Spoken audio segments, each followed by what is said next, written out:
بسم الله الرحمن الرحيم وإذ أخذنا ميثاقكم ورفعنا فوقكم الطور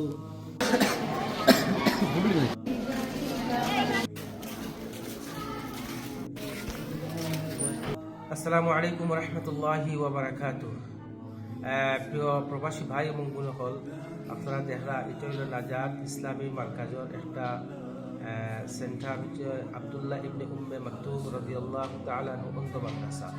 আলহামদুলিল্লাহ, এই অন্ধ মাদ্রাসাত ৪৫ জন ছাত্র অন্ধ বাচ্চাইন এরা কোরআনে হাফিজ হইলা আলহামদুলিল্লাহ। আর ওই যে একজন দেখরা তাইনো একজন তুমি ভয় করা করছো বারো পারা তাইনো নাম হলো সোহেব আহমদ, অন্ধ বাচ্চা তাই 12 পারা পড়েছিল আলহামদুলিল্লাহ। এই পর্যন্ত আমরা প্রায় 10-12 জন ছাত্র অন্ধ, কিন্তু এরা হাফিজ হয়ে গেছে। তুমি কয় বছর ধরে না যত করো? 3 বছর হয়ে গেছে। তাই 3 বছরে খাদা ইকসন সিফালা ইকসন, এখন তাই কোরআন শরীফ পড়ে আলহামদুলিল্লাহ।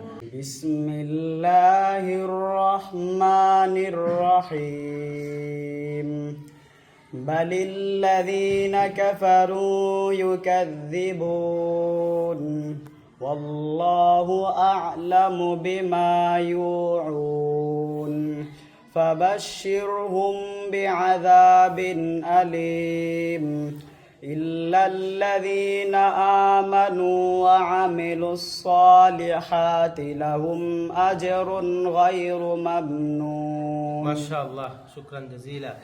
দেখো আসলে প্রিয় ভাই বোন হলো, আপনারা ডোনেট করেন আর আপনারা ডোনেশনের মাধ্যমে বাংলাদেশের যে অন্ধ বাচ্চাইন, এতিম বাচ্চাইন, অসহায় বাচ্চাইন, যারা জীবনে দুনিয়ার কোনো আলো বাতাস চোখে দেখেন না, আজকে তারা আল্লাহ তাআলা কুরআনের আলো দ্বারা আলোকিত করে দিলা আলহামদুলিল্লাহ। আল্লাহ সুবহানাহু ওয়া তাআলা আপনারা জাযায়ে খায়র দান করুকা।